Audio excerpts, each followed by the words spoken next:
Today's daf we're going to be learning is Sanhedrin Daf Mem Dalet. It's the Chodesh Tov to everyone, and this month's learning is sponsored by David and Ariella Merklin in loving memory of their grandparents, Lieb and Abraham Merklin, Jack and Torah Daberson, Ethel and Arthur Rosenthal, and Helen and Julius Jack Herman. Okay, we are going to get started with a correction of a mistake, and thank you for the person who wrote me about it. I mentioned yesterday about the psukim from Yeshayahu, so I was wrong. They're psukim from Tehillim, okay? The concepts are similar about the Ruach Nishbara. There's psukim in Yeshayahu, specifically in chapter 53, verse 4, where it has similar language. And I got confused between those psukim. It was not the psukim in Yeshayahu of the suffering servant, but it is about this idea of lowering and belittling, but it's my mistake. And thank you always for correcting me. Always feel free. People can correct me. Definitely make mistakes. Okay. Another thing I wanted to start with is a very interesting comparison. If you think about it, if we just finish up with this idea that we were talking about Christianity of one person bearing the sins of others, a very big Christian theme. And we're specifically talking here in the section that comes after that whole section about the whole nation bearing the sins for one person, which is a very different concept. So I thought it was an interesting comparison to think about the comparison of those two ideas. Okay, now we finished up with this last section of Hanistarot Hashem Elokeinu v'Legdot Lanu Ulevanenu Ad Olam. As I mentioned in Gefet, I'm not sure if it went up yesterday. There's a bit of a problem with it, but hopefully if it wasn't up by yesterday, it should be up today. A very interesting about this machloket, about how could God make people responsible for sins that are hidden.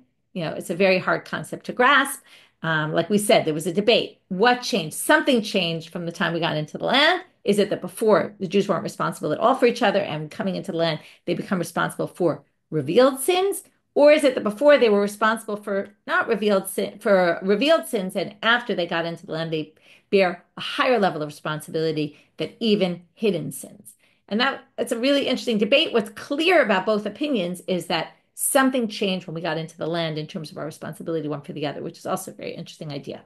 But we're going to move on because there's lots of interesting ideas, and we're going to have a lot also in today's daf. Every daf is chock full of lots of interesting things. So now we're going to continue for a while to darshan the psukim of Achan, which really until now it seems Achan is the bad person, but the Jewish people are basically responsible for what happened as well. The fact that they didn't stop him, the fact that they didn't, make sure. We're going to get into this concept more today, much later, about not stopping. At the very end of the daf, we're going to talk about a similar concept about not stopping people from sinning and how seriously we take that. And then we're also on the way, we're going to blame Yehoshua for all sorts of things. Okay, usually think of Yehoshua as a good leader, not really someone who sinned very much. And we're going to basically bring him down also. Besides just the people, as we all know, when people are to blame, also leaders are to blame. And he's going to get a lot of the flack today for both for what happened, and why these 36 people got killed. Perhaps he has something to do with it, or perhaps just in general, he had other things going on. So that weren't so great. Chata Yisrael, the first thing we're going to say, which maybe should be a comfort before we get into all these things. Amar Rabbi Abba Bar Zavta. Okay, this is the pasuk. I'm just going to read the whole pasuk because we're going to darshan all of it. Chata Yisrael, this is in Yoshua chapter 7, which is when the whole thing happens with Achan, verse 11. Chata Yisrael, the Jewish people, sinned v'gam avru, right? Even though they didn't, right? Achan did, but they were held responsible. V'gam avru biti, they went against my covenant. Asher tziviti osam, that I commanded them. Gam lakchu min ha'cherem, they took. Right, what they do, they took from the cherem. Now you would think the pasuk ended. That's what they did. They took from what's the cherem? Well, Yeshua said you're not allowed to take from the booty, and they took from it. Who hichrim it said, like he said, this is sanctified. You can't touch it. V'gam gamvu, they also stole. Gam chachashu, they denied. V'gam samu b'kleihem, and they put it in their utensils.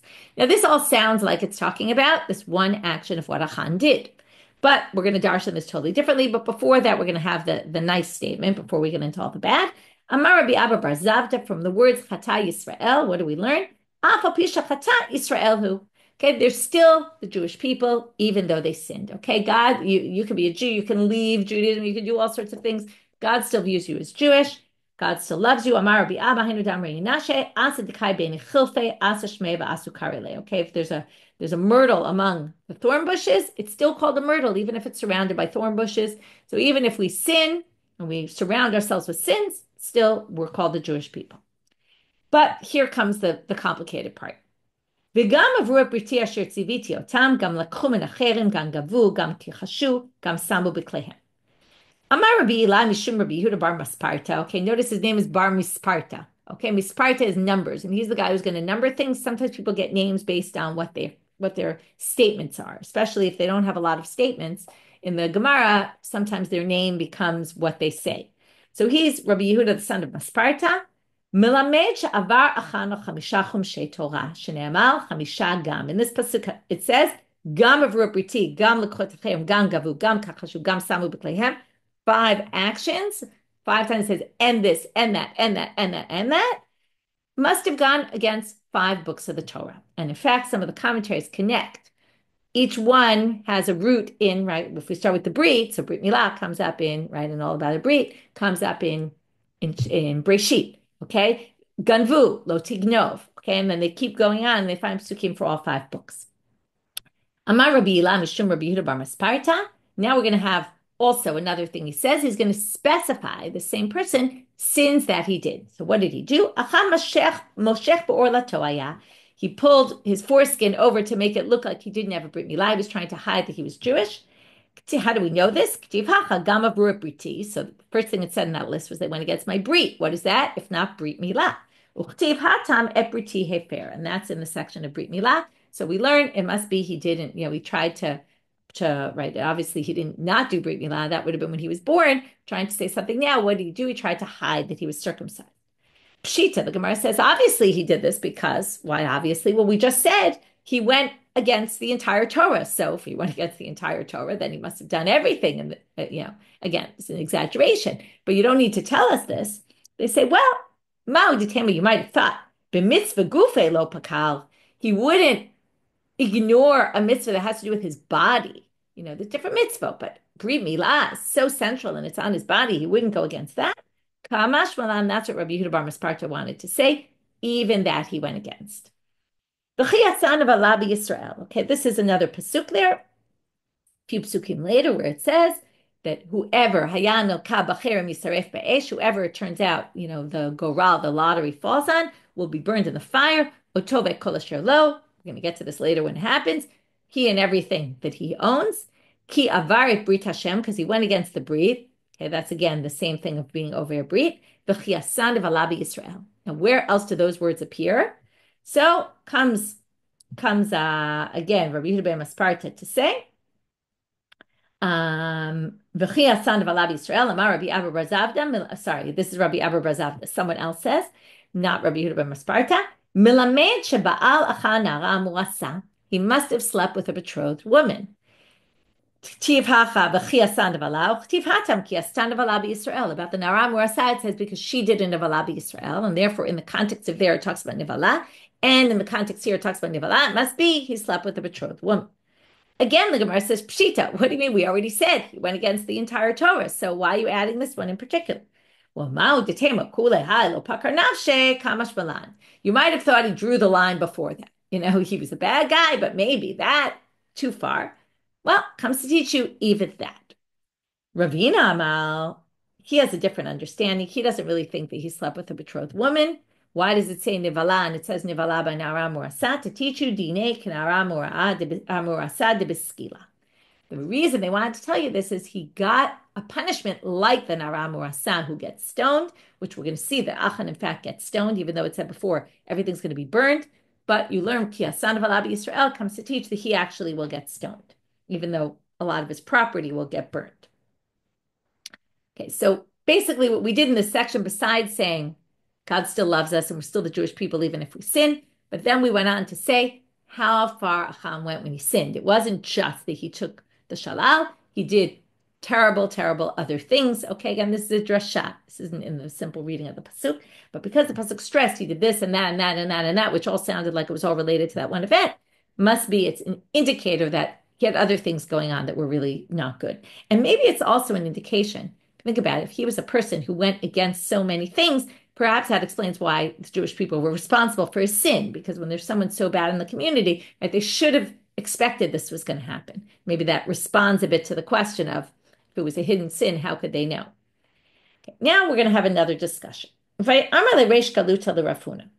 Reish Galuta is going to be a little bit concerned with this pasuk where they bring all of Achan's stuff and they burn it. You think about the Reish Galuta, he was the exilarch, he had a lot of property. He probably imagined himself in Achan's position, person with a lot of wealth and a lot of things. So anyway, I'm not sure, but that came to my mind when I was reading this. The Reish Galuta says to Rav Huna, K'tiv. So it says, Vayikach Yoshua et Achan ben Zerach, ve'et ha'kesef, ve'et ha'aderet, ve'lashon ha'zahav. Okay, he takes the three items that he stole. Okay, that's written in the pasuk. He sees, we're going to get to that pasuk later. He saw this aderet shinar, which we're going to define what exactly it is. He saw some silver and he saw some gold. That's what he took. So Yoshua takes Achan. He takes out all his stuff. Et banav ve'et benotav. He takes out his sons and his daughters. Ve'et shoro, ve'et chamoro, et sono, ve'et oalo, ve'et kol asher lo. He takes out all his animals and his tent and everything he has. Now comes Reish Galut and he starts to say, listen, why are the sons and daughters going to get killed as well? What did they do? And this goes back to a question we've been dealing with in our Masechet. Ish becheta'o yumat, right? People get punished for their own sins. Why are the sons getting punished for the sins? To which Rav Huna responds and says, I think you misunderstood the pasuk. Because Amar Levi, according to you, imhu chata kol Yisrael mechatu. Now it says there, what did they do? That he brought the stuff, the sons and daughters, right, in other words, the stuff he stole, the sons and the daughters, all the rest of the stuff he owned. And then it says, V'chol Yisrael imo, and all the Jewish people were with him. So what? You think all the Jewish people got killed right then and there?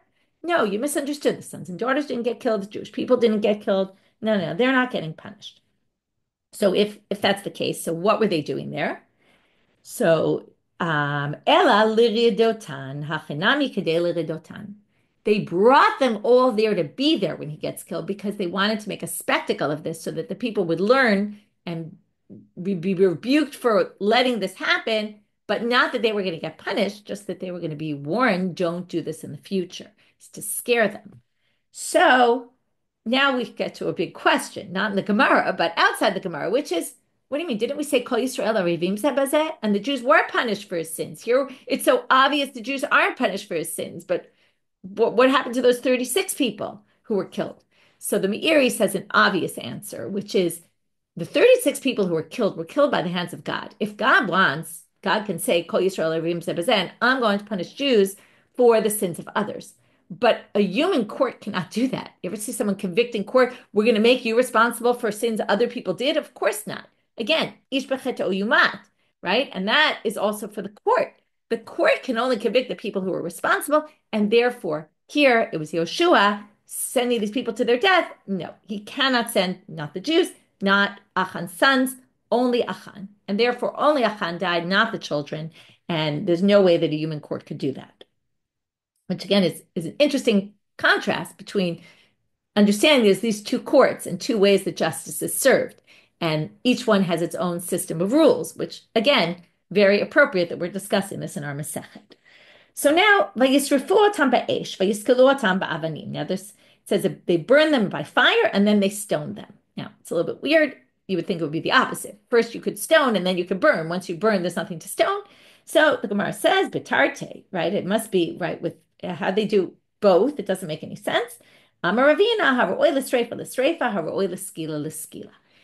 They separated the items. The moving things, like the animals, the live things, the animals, and and Achan were killed by stoning. But all the property, which stoning them wouldn't really do anything, they burnt them. But this is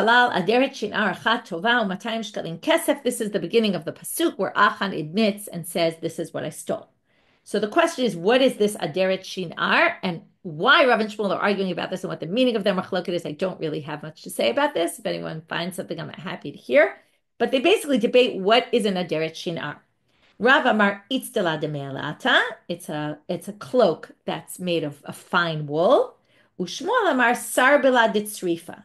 Okay, it's some sort of cloth that's dyed with alum. Although some people think it's not dyed, it's white, and it means something else. There's different interpretations exactly how to interpret what this sarbela ditzrifa is. So if you say it was the white versus the color, then you have a little bit of a difference. Was it a white? Was it color? And maybe something about the significance of white or colored garments. I'm not really sure why it matters what or maybe they're just trying to understand what's the meaning of these words, and then they just have a debate about it. Vayitzikum lifnei Hashem. Now we get to Yoshua, and we're going to now spotlight Yoshua. We've been spotlighting Achan and the Jewish people, and now we're going to do spotlight on Yoshua from all different directions here. So after Achan admits what he does, Yoshua goes, he takes the stuff from Achan's house, and it says, Vayitzikum lifnei Hashem, as if he put them out, displayed them before God. So Lahatzik is also to bother someone. So it's a bit of a strange language to use to say he spread them out, because it also has this connotation of to bother someone. So now we're going to explain. Amar Rav Nachman, ba v'chavatam lifnei makom. He spread them out and kind of threw them into God's face and said, Amar lefanav ribono shel olam, al ele teharek rubas shel Sanhedrin. Yoshua said to him, this is what you're going to destroy the majority of a Sanhedrin, meaning Sanhedrin is 71, majority of a Sanhedrin is 36. You're going to destroy 36 people, which is like, right, the majority of a Sanhedrin. Based on these three items that Achan took, I don't understand. Okay, right, it says the people in the Ai, when they fought the next battle after Achan took the Shalal from the Jericho battle, they fought in the Ai, they killed. Now, notice it says Kishloshim v'shisha ish, which theoretically you could translate this as about 36 people. Vitanya, there's a machloket about this, how many people were actually killed. You might say it's pretty obvious, it's 36. Well, Shloshim v'shisha mamash, Devrei Rabbi Yehuda, he thinks exactly 36 were killed. Amar lo Rabbi Nechemia, v'chi shloshim v'shisha ayu, halo lo ne'amar ela kishloshim v'shisha ish. It only says like 36 people. So how does he explain that? He doesn't explain it like I did, approximately. He says, Yair ben Menashe shakul kineged ruba shel Sanhedrin. It was one person, but his value was like 36 people, which is interesting. I want you to remember this when we get to the sugya about Yareg val Yavor later in our Masechet, things you should die for, and you shouldn't kill someone if somebody puts a gun to your head, because who's to say the value of your life is greater than the value of anyone else's life, right? So how we say some person is valued more, interesting, but anyway, either which way, it was either valued at the rov of the Sanhedrin, or it was the rov, the amount that's the rov of the Sanhedrin. And basically, Yoshua says, how could you do this? So Amar Rav Nachman Amar Rav, now we're going to have a drasha on this pasuk. My dichtiv tachanunim yedaber rash v'ashir yaneh azot. So it says in this pasuk that the poor person will speak in a nice, kind of respectful manner, and the wealthy person will answer very brazenly. So what is this referring to? Tachanimi daber rash ze Moshe. Okay, that's Moshe. This is a pasuk from Mishlei. That's Moshe. V'ashir yaneh azot ze Yehoshua. Okay, here we're going to see that when Yoshua responded, he responded very brazenly to God. And we're going to say, like, for that, perhaps he was punished. Or we're not going to really see the punishment here, but that he was really wrong for doing this. My time. So now they say, okay, was it this pasuk that we just said? And he put it on and said, how did you kill 36 people based on this? Well, that can't be. That was all Yoshua, and that was so bad what he did, because Rav Nachman, and if we assume Rav Nachman, Baba Chavatan Lifnei Makom, and that's what he did, he spread this out in front of God and said, how could you do this? Atu Pinchas lo Aved Hachi, didn't Pinchas also do this? And nobody said this about Pinchas. Why? What happened with Pinchas? If you remember, Pinchas, there's the Zimri and Cosby sleep with each other, and then then there's a whole magefa among the people, right? Because this is after the whole Bilam story, and then they send these prostitutes, and basically Pinchas makes a big thing, and then there's this terrible magefa, and 24,000 people die. And then it says, Vayamo Pinchas v'yipalel, Pinchas gets up and davens, v'teatzer magefa. Now, they point out, if he davens, what should it say? Vayitpalel. So Amar Rabbi Elazar, Vayitpalel lo ne'amar ela vayipalel. Vayipalel means he incriminated. Milamed she'asa plilut im konel. He went to God and he incriminated God, and he said, Bava chavatan lifnei makom. Same idea. He spread them out before God, these 24,000 people. Amar lefanav ribono shel olam al elu yiplu esrim ba'arav alaf miYisrael. You're going to kill 24,000 people from the Jewish people for this? Dichtiv vayu amitim b'magefa arba'a v'esrim alef. That's how many people who died. Okay, so it can't be that, because Pinchas did the same thing and nobody complained about what Pinchas did. Sorry, let's learn it from here. Okay, one of the things Yoshua says to God after these 36 people die in this section, he says, why did you have the Jews cross the Jordan? Okay, so they say, Moshe Nani Neymar Amar. Moshe said the same kind of thing. Lama hareota lama zeh, right? Why did you do such bad to the people, right? This isn't uncommon. This is something that happens. If we're comparing Yeshua to Moshe, particularly, Moshe also said that. So they say, Alamehacha, it must be from the end of that pasuk where it says, "Veluho alnu v'neshev be'ever hayarden." He basically says it would have been better had we not listened to you and we not crossed into the Jordan. As you told us to cross the Jordan, too bad we listened to you. That already is crossing the line. That went too far. To say to God, we should have not listened to your commandment, that Yoshua went too far, and for that he's reprimanded for. Again, it's a drasha, the pasuk of in Mishlei, but Tachanumi to Barash, Shiur and Azot, and basically, where did we get this Yoshua? What line? It must have been that line. But Yomer, now that's basically saying the Yoshua after the sin of the eye, right, spoke disrespectfully to God. But now we're going to go backwards and say that even before that Yoshua sinned, and perhaps he's even being reprimanded in the whole story when God comes and says what's going on. It's a reprimand to Yoshua. Vayomer Shema Yoshua kum lach. Okay, this pasuk is let me just tell you exactly where it is. It's Yoshua and Zayin in pasuk Yud. Okay, so let me just give you the context. Okay, so what happens is right? That's so if we just look what happens, the people, they 36 people die. That's in Pasuk Hey. Then Yoshua tears his clothes, he falls on his face to God, and then it says, Vayomer Yoshua, aha Hashem, lama he'avarte v'yir ha'mazeh te'yarden, and that's the Pasuk we just saw. Bi Adoni ma omer elecha, oref. Okay, and he basically says this plea to God, and how could you do this? And the Canaanese is going to hear, and they're gonna, and everyone living in the land, and they're going to destroy our name. And how did you do this? And the first response God has is the first two words he says to him, Vayomer Shema Yoshua, kum lach, get up. Lama ze'atanu fel panecha. Why are you standing on your face? Falling on your face. So God is obviously angry at Yoshua when he says kum lach. But what does he mean kum lach, right? Get up. So they say lach shelcha, meaning it's your responsibility. It's your fault this happened.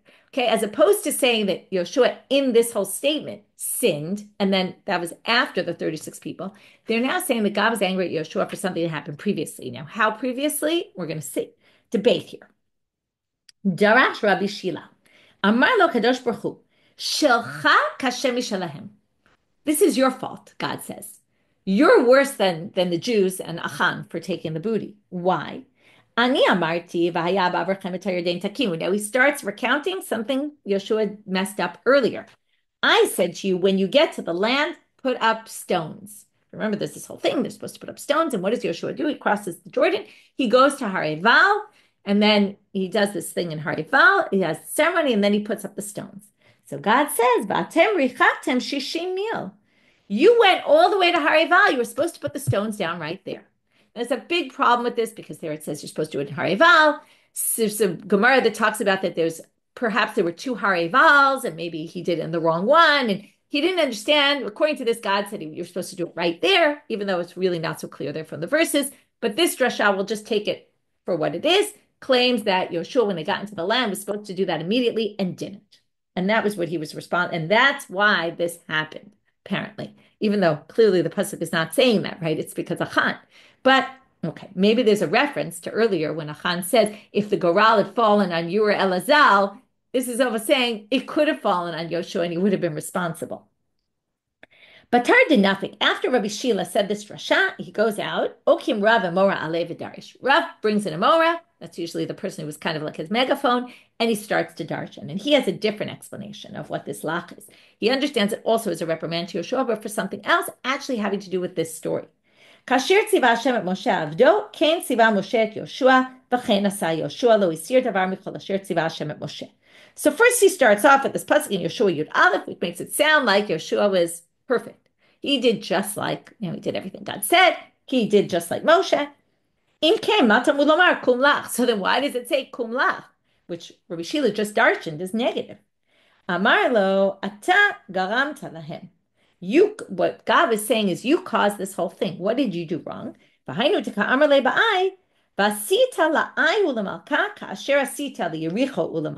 is a commandment of God in Yeshua chapter 8. When they fought against the eye the second time, he said, due to the eye, what you did to Jericho. Here's a great example where the Gemara doesn't quote the whole pasuk, and you can't possibly understand what they mean if you don't read the whole pasuk or the next part. But take the booty.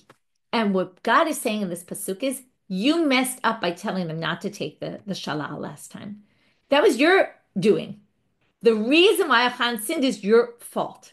Why did you tell people not to take it? I never told you not to tell people not to take it. And that's why when they go to I, God says, take the shalal. There's no problem taking the shalal. What made you think that it was a good thing to tell the people, don't take it? Obviously, someone was going to mess up and take, right? It's very hard for people not to do that. It's almost like we use this phrase, like you made a decree that most of the people can't keep to, or at least one person couldn't keep to. And basically, he was saying it's your fault for doing this. Okay, you brought Achan to what he did. Okay, tough. Now, that's not enough that we said a bunch of bad things about Yoshua. We're going to continue. Now we're going back to chapter 5 in Yoshua, and when they get to Jericho, there's this whole scene where he meets an angel of God.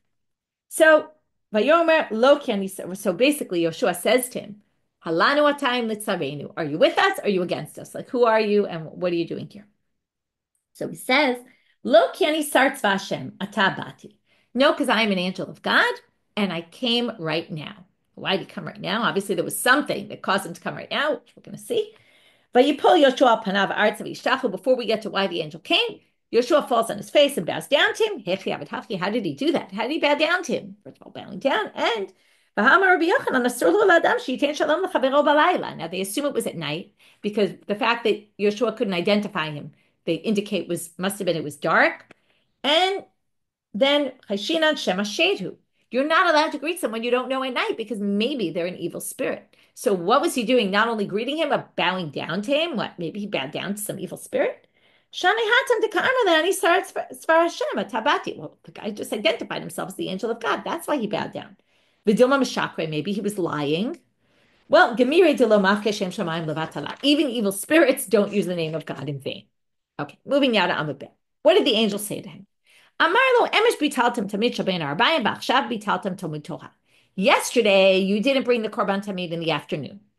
And today, you're not letting the people learn Torah. Now, why not? So the commentaries say, even though it wasn't clear to me from the text that they had already besieged the city of Jericho, but they were in Jericho. And what he was saying is that Rashi explains this, that they were, by the way, Rashi is on both sides of the page here, so it's confusing. If you want to look at Rashi, you have to look on the outside here. And when we get to the very, very end of the daf, you'll see why Rashi is on both sides of the page, because there's a Rashi on the third line on the inside that goes from the top all the way down to the bottom. It's the last words on the page before we get to the Mishnah at the bottom of the page.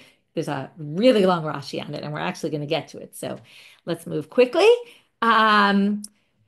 So what happens? He says basically, you're making at night that people don't have to be besieging the city. War goes on during the day, not at night, and they should go home and they should be able to learn at night. And you're stopping them from doing that. Al eza mehem bata. So Yoshua says, fine, you're accusing me of two things. Which is the real one you're coming for? Amar lo atabati. Now I came, which means, right? It's on the last thing. What happened now? Not what happened yesterday. If it was yesterday, I would have come yesterday. That wasn't so bad. It was bad, but it wasn't so bad. But the fact that you're not letting the people learn Torah, that's really bad. So So what happens in that story? He goes to sleep. What does it mean? The drasha is he sat and learned, and he learned halacha, and that's what it means, lan. He didn't go to sleep. He went learning all night. And that was as a response to the Sartzava. This is all drashot on the Pasuk. Obviously, it doesn't say this. Okay. Now, Amar Rav Shmuel Bar Unya Mishmei Rav Gadol Talmud Torah Yoter Me'akravat Midim Shenemar Atabati. What do you learn from the story? That it's more important to learn than it is to bring sacrifices. It's pretty clear why the rabbis would be saying this, because they're living in a time where there are no sacrifices, and they want to show that Talmud Torah is actually better than, right? And this is all when everything is kind of changing, and instead of temple service, now you have learning, and that replaces it. I mean, obviously we know prayer replaces it also, but they're trying to highlight the importance of that. Now, if we're already on angels, we're now going to move a little off topic to some stuff about angels. Amar le Abai le Rav Dimi. Hi, Krabba Ma'arava b'mai mukni tele. How in Israel, how do they explain this pasuk? Okay, Rav Dimi was one of the people who brought the Torah of Israel to Babylonia, so Abai wants to know from him, how do they explain this pasuk? Al titzei l'riv maher. Don't get into a fight with someone quickly, meaning don't take him to court quickly, like right at the beginning of a fight with him. Pen mata ba'achrita ba'achlimot kare'echa, because in the end you might be wrong, right? Check the facts before you start bringing things to court, because in the end you might become humiliated.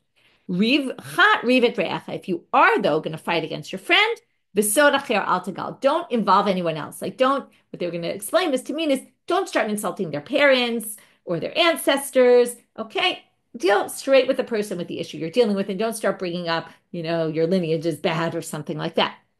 Well, so how do they explain this pasuk in Israel? Here's his answer. When God told Yechezkel, when basically God tells Yechezkel to say to the Jewish people, your father's an Amorite and your mother's a Hittite, comes from Hittim, basically saying your ancestors, were nobodies, right? Terach, they were from other nations, these bad nations. So kind of saying, and then this is the whole section that we read on Pesach about, and then I took you out, and I saw you wallowing in your blood, and all that. We're not going to go into it, but anyway, when God told Yechezkel to say that, interesting, we started before about Yoshua saying to God, how did you do this? Here we have an angel coming to God and saying, how can you say this? If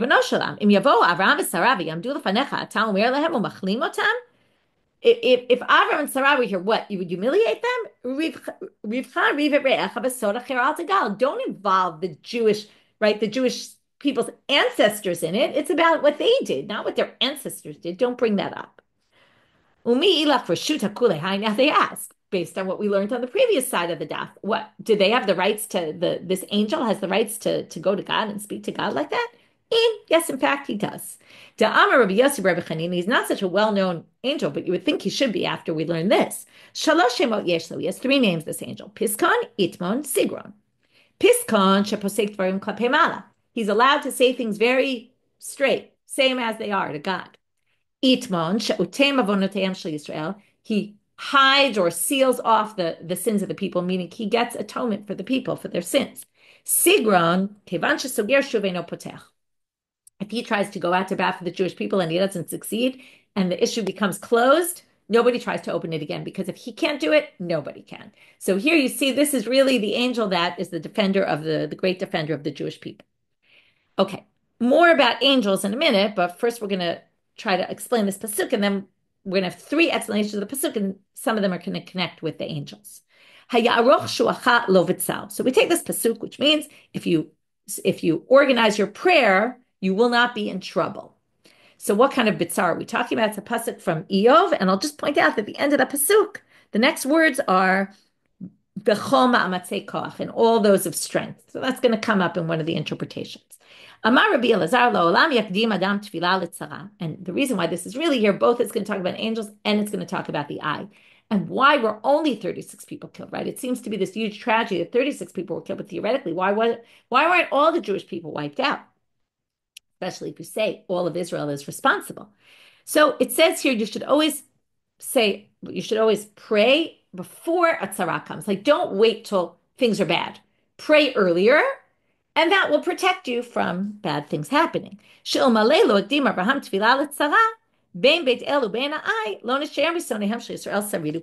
going back to the fact that Avram prayed between Beit El and the eye, and that prayer protected us from being completely destroyed in the battle of the eye.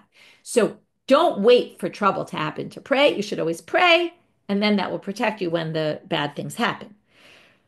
Rish Lakish Amar, he has a different explanation. Some people say that each one kind of builds on the other. It's not necessarily that they disagree. Because we're going to have three. Rish Lakish Amar, Kol ha'ma'ametz atzmo b'tfilah milamata, ein lo tsarim milamala. If you pray really hard down below, you won't have angels that go against you up above. Now, if you think about it, it's a pasuk from Eov, where the Satan basically came and caused all these problems to Eov. You want to make sure those angels are on your side. So if you pray down below, that will protect you from bad things happening to you, from people above kind of going against you. Rabbi Yochanan amar lo'olam yivakesh adam rachamim shehu hakom ma'amtzim et kocho. You should actually pray to the angels that they strengthen you. This is from the end of that pasuk where it talks about mamatzei koch. You should pray to those who have the power to protect you, that they protect you up above. This, by the way, sounds like, if you remember in Slichot, for example, there's all sorts of prayers that kind of go to the angels. Exactly. Machnise rachamim, tachnisu rachamenu. It's all these prayers that some people are against in Slichot. We shouldn't pray to angels. This is saying pray for the angels to be on your side, like I said in the Slichot, and then al yehu lo tsarim milamala, and then you won't have, right? They'll protect you from anyone above, bringing bad upon you. Okay, back to the Mishnah. Got off on a big side tangent, and now we're back. Minayin shekiper lo viduyo. Okay, we're still with Achan, and the Mishnah had said, how do we know? Because it says, right, and I'm not even going to repeat the Mishnah because the beginning of this Braita we're going to quote right now repeats the Mishnah. Tana Rabbanan, it says in the Braita, Minayin shekiper lo viduyo. How do we know that in the end, when Achan did confess, he was atoned. Now, what does it mean atoned? He was killed, but his sins were atoned, and he got to go to Olam Haba, to the world to come. Shenemar vayomer lo Yoshua ma chartanu yarkacha Hashem hayom hazeh. Okay, what have you've dirtied us, you've soiled us. Yarkacha Hashem hayom hazeh. God will soil you on this day. What do we learn from here? Hayom hazeh ta'achor v'yata'achor lo-olam haba. You're soiled and muddied today, but not in the world to come. Uchtiv. B'nei Zerach. If you remember, Achan was the son of Zerach. Now, when it lists the sons of Zerach, his name is not here. But we're going to assume that when it says Zimri, that is Achan. Okay, sometimes people have two names in the Torah, and then usually one is a drasha name and one is the real name. So we're going to have a debate about which was his real name, which was the drasha name. Ubnei Zerach Zimri ve'etam behemam b'chalkol v'darda kulam chamisha. So first of all, how do we know this Braita? This is the continuation of the Braita, because the first part of the Braita just repeated what the Mishnah said. We didn't need to bring that, but we're bringing it for the continuation. List the 5 sons, and now we want to know, how do you know that he made it into the world to come? Besides the Bayom Hazeh, they're going to have a different drasha. It says there, the sons of Zerach, all of them are 5. So, my kulan chamisha. We know that. We can count. So, kulan chamisha hein olam haba. All 5 of them ended up in olam haba. That's what it's telling you. Ktiv Zimri uktiv Achan. So Rav Shmuel, Achan Amar Achan Shmo, V'laman Ikra Shmo Zimri. Achan was his real name. Why was his name Zimri? It's a machloket. Rav and Shmuel. One said this, one said the other. Shasama says Zimri because he did like what Zimri did. This goes back to the Nara Murasa, right? He slept with a betrothed woman. That's kind of like similar to, not the same thing, but similar to what Zimri did with Kaspi. Chan Amar Zimri Shmo, V'laman Ikra Shmo Achan, She'iken Avonotehem Shel Yisrael. He ensnared the Jewish people with, like a snake, right? And with his sins. Okay. Now, we get to the last part of today's daf because we're going to leave the Mishnah for tomorrow. As I told you, we're at the end here, but we have a whole big section in Rashi to read at least part of it. Okay, so the Mishnah had said, if you are innocent, what should you say, right? You don't want to say, I should be pardoned for my sins because I didn't sin. So you say, I should be pardoned for all my sins except this one, right? There was one opinion. The other one said, then everyone's going to do that in order to make themselves look innocent. To which the Gemara says, Vina kotzmam. So what? Everyone will make themselves look innocent. Who cares, right? What's the harm done if everybody does that? So, the